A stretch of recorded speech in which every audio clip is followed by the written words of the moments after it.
Just recently bought this 1999 Mazda Miata, and there is a tear here on the roof. That's about the only problem with this car. It's only got 40,000 miles on it. The original owners kept incredible care of it. The top itself is in very good condition, and to replace this with an aftermarket one, because they don't make originals anymore, it would be $2,200. Don't really want to do that. One, because it's really nice condition. The glass window and everything is in really nice condition, and I can patch this for under $30, and that's what we're going to do today. The only times this is going to be up is when it's raining, and I don't really plan on taking it out in the rain anyhow. I just want to make it watertight, and the fact that it's a little louder with the hole to seal that, so when we are driving, if we do have to put it up, we're good to go. So we did this for under $30 from Amazon, and I'm going to go over the process real quickly with you guys and show you what we're going to do. So the first thing I did is bought an iron-on waterproof seal, and this is a khaki color. Now you're going to notice this doesn't match perfectly. It's Amazon, and I did the best I could. So if this works and I like it, I'll just replace it with a better color. But we're going to throw that on here, and we're going to iron it on. Hence why I have the tape all around, because when we iron this, I don't want to damage the rest of the top, so I wanted to cover that way.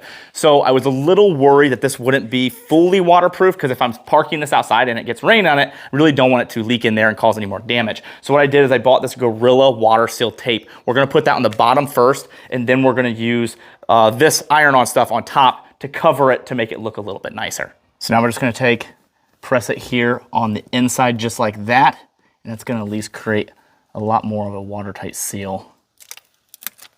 And even if it's 100% water sealing, it's going to match well with the water sealing properties of the other thing that we're using.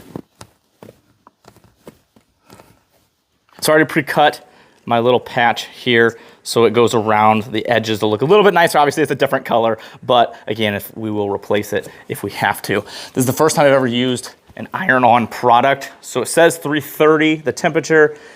I don't have a clue how to do that on this. So we're just gonna start a little bit light, and then we'll work a little bit hotter as it goes.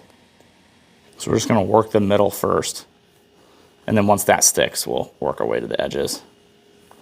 So we've been super careful, and we're gonna have to touch a couple things up, and as you can see, it's a little bit dirty just because some spots where the iron held on a little bit longer. But as long as it stays watertight, that is the biggest thing. For under $30, I will not complain at all as long as it stays watertight. So let's remove this, and let's pull off. Everything's finished, pulled everything off.